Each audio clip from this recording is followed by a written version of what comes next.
어느 것으로 채울 수 없네. 내 갈급함 주의 음성 들리네. 내 갈급함 부르짖는 소리 들으소서. 내 갈급함 주의 음성 들리네. 내게로 나오라. 영원히 목마름 전혀 없으리. 내게로 나오라. 가까이 생수의 근원 되신 주께 내게로 나오라. 영원히 목마름 전혀 없으리. 내게로 나오라.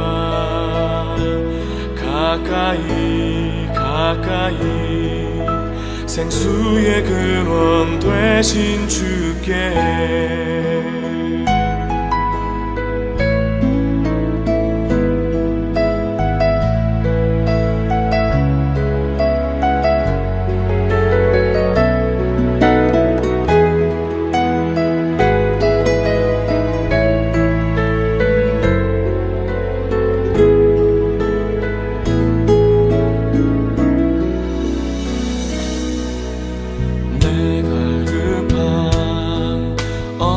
것으로 채울 수 없네.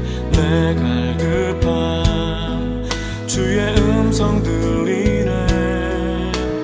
내 갈급함 부르짖는 소리 들으소서. 내 갈급함 주의 음성 들리네. 내게로 나오라.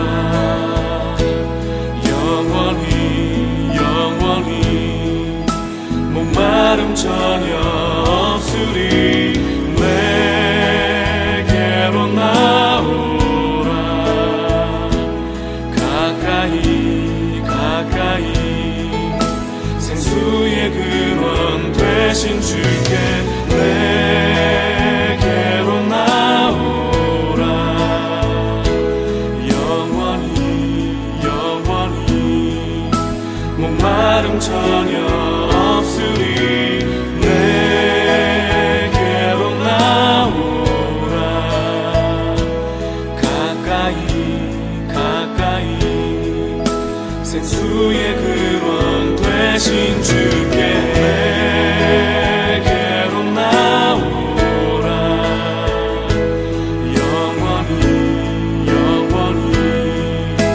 목마름 전혀 없으리. 내게로 나오라.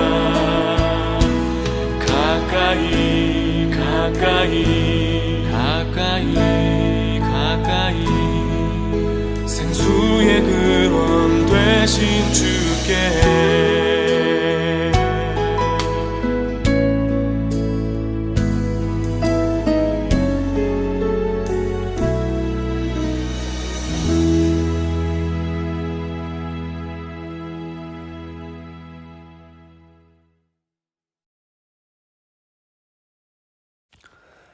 오늘 우리에게 주신 하나님의 말씀은 사무엘상 12장 14절에서 15절까지의 말씀입니다.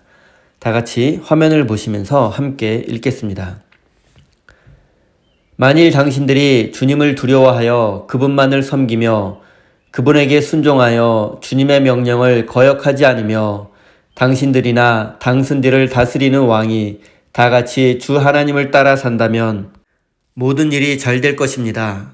그러나 주님께 순종하지 않고 주님의 명령을 거역한다면 주님께서 손을 들어 조상들을 치신 것처럼 당신들을 쳐서 멸망시키실 것입니다. 아멘. 하나님께서 이 말씀을 통하여 우리에게 은혜 주시기를 원합니다. 하나님의 크신 사랑과 은총이 여러분의 삶에 함께 하시기를 빕니다.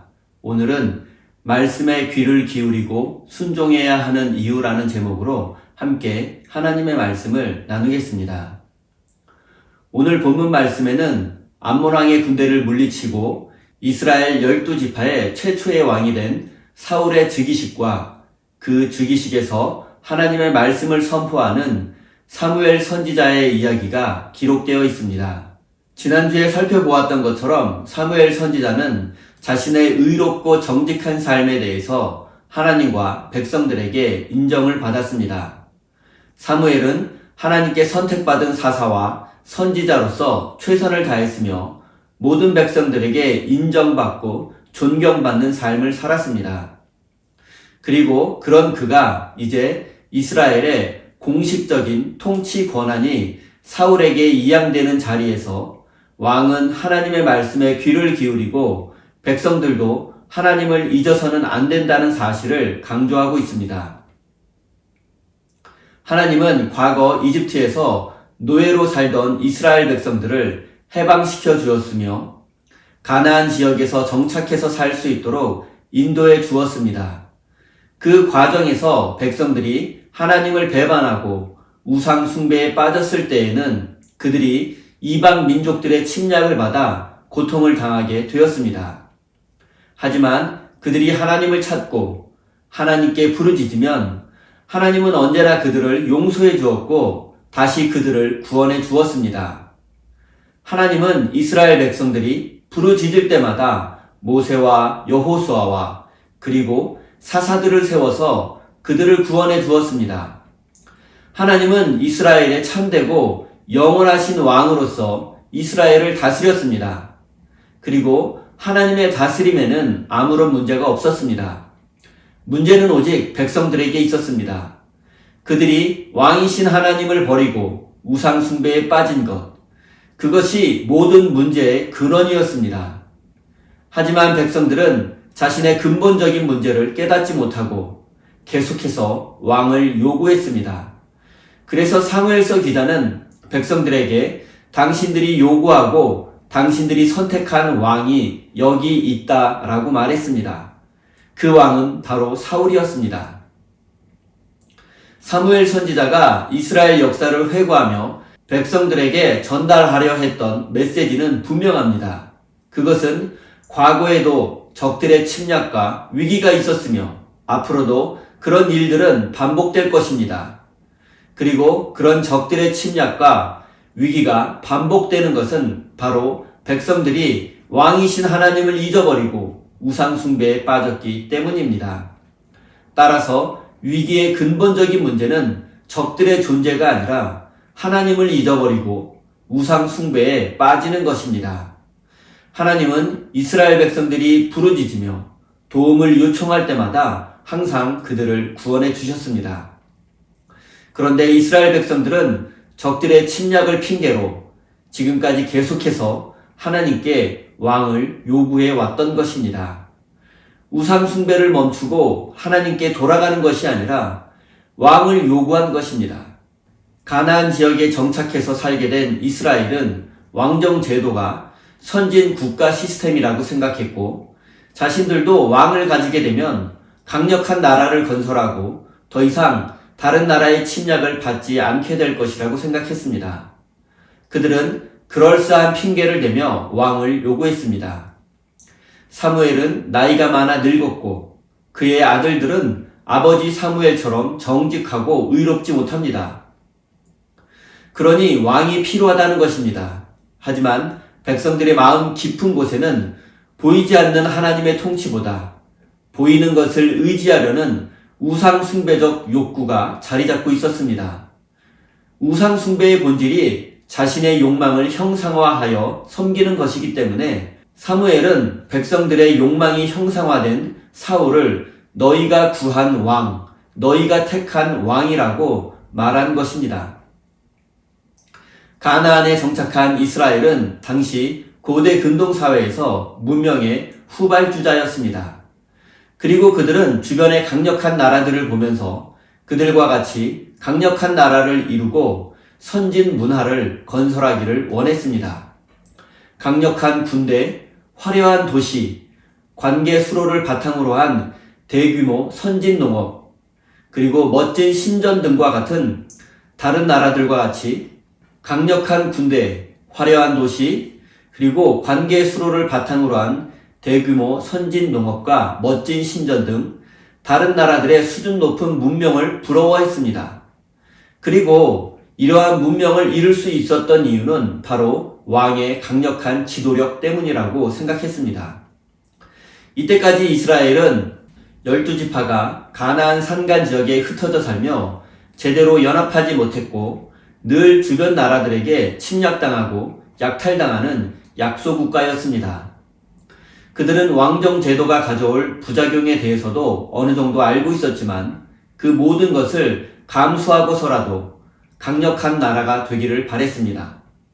왕정 제도가 시작되면 많은 세금을 내야 하고 군대에 복무해야 하고 각종 대형 건설 공사에 노동력을 제공해야 합니다. 또한 왕의 자질이 부족한 자가 왕이 된다면 나라가 쇠퇴할 뿐 아니라 국가의 존립 자체가 흔들릴 수도 있습니다.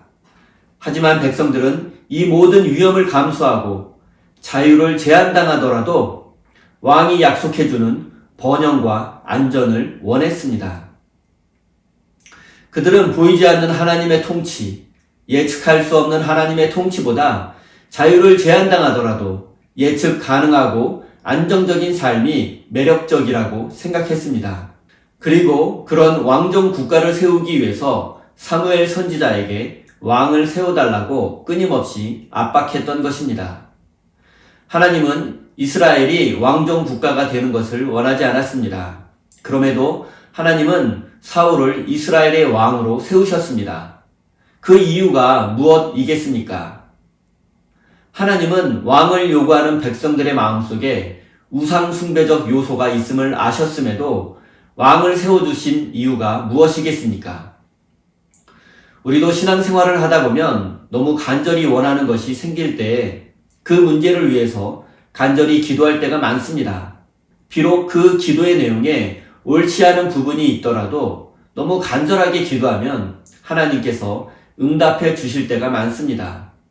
하지만 시간이 지나서 보면 그 기도가 그런 식으로 응답되지 않았다면 만약 힘들더라도 우리가 하나님의 시간을 기다렸더라면 더 좋은 결과가 있었을 텐데 라는 아쉬움이 남을 때도 많습니다. 히스기야 왕은 자신의 생명을 위해서 간절히 기도했고 하나님은 그의 생명을 15년 연장시켜 주었습니다. 하지만 히스기야는 그 15년이라는 시간을 나라를 올바로 통치하지 못했습니다.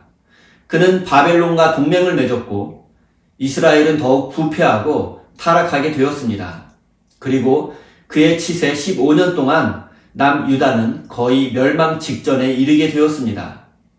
그래서 이사야 선지자는 히스기야 왕을 나라를 멸망시킨 왕으로 묘사하고 있습니다.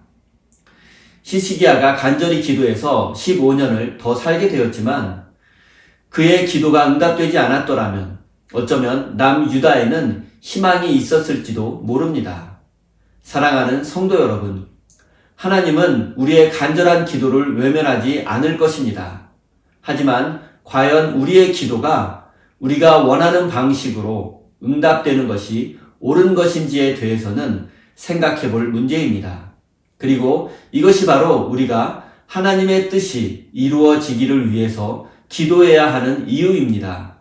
하나님의 생각과 계획은 우리의 것보다 더 넓고 깊다는 사실을 잊지 마시기 바랍니다. 14절입니다. 만일 당신들이 주님을 두려워하여 그분만을 섬기며 그분에게 순종하여 주님의 명령을 거역하지 않으며 당신들이나 당신들을 다스리는 왕이 다 같이 주 하나님을 따라 산다면 모든 일이 잘 될 것입니다. 하나님은 어쩔 수 없이 백성들의 기도에 응답해 주셨고 이제 이스라엘의 왕정 제도가 시작되었습니다. 그러나 왕정 제도 자체에는 인간의 우상숭배적 요소가 담겨 있고 왕의 자질 여부에 따라 국가의 운명이 달라질 수 있습니다. 그래서 하나님은 왕정 제도의 부정적인 문제를 해결하고 지속적인 평화를 누릴 수 있는 방법을 알려주셨습니다. 그것은 바로 왕이 하나님의 말씀을 듣고 그 말씀에 순종하는 것입니다. 이스라엘의 왕은 스스로 신적 존재가 되어서 백성들 위에 군림하며 자신의 뜻과 가치관에 의해서 다스려서는 안 됩니다. 이스라엘의 왕은 반드시 선지자를 통해 말씀하시는 하나님의 말씀에 귀를 기울이고 그 말씀에 순종해야만 합니다. 그것만이 이스라엘이 멸망당하지 않고 평화를 누릴 수 있는 유일한 방법이기 때문입니다. 15절입니다. 그러나 주님께 순종하지 않고 주님의 명령을 거역한다면 주님께서 손을 들어 조상들을 치신 것처럼 당신들을 쳐서 멸망시킬 것입니다. 이스라엘이 하나님의 말씀에 순종하지 않는다면 멸망당하고 말 것입니다. 주목할 것은 그들이 주변 강대국에 의해서 멸망하는 것이 아니라 하나님의 손에 의해서 멸망당하게 될 것이라는 점입니다. 구약 성경에서 하나님의 손은 주로 이방인들과 우상 숭배자들을 심판할 때 사용되는 단어입니다. 따라서 아무리 이스라엘의 왕과 선택받은 백성이라 할지라도 하나님의 말씀에 귀를 기울이지 않고 순종하지 않는다면 그들은 우상 숭배자들처럼 심판의 대상이 되고 말 것입니다. 사랑하는 성도 여러분, 여러분이 원하고 바라는 것이 있다면 간절히 기도하십시오. 그러나 무엇보다 먼저 하나님의 뜻이 이루어지기를 위해서 기도하시기 바랍니다. 사랑하는 우리 세임교회 성도 여러분, 하나님의 말씀에 귀를 기울이고 순종하는 믿음의 사람이 되어서 이 세상을 하나님의 나라로 만들어 가시는 거룩한 하나님의 백성이 되시기를 예수님의 이름으로 축원드립니다. 우리 다 함께 주신 말씀 가슴에 새기며 기도의 자리로 나아가겠습니다.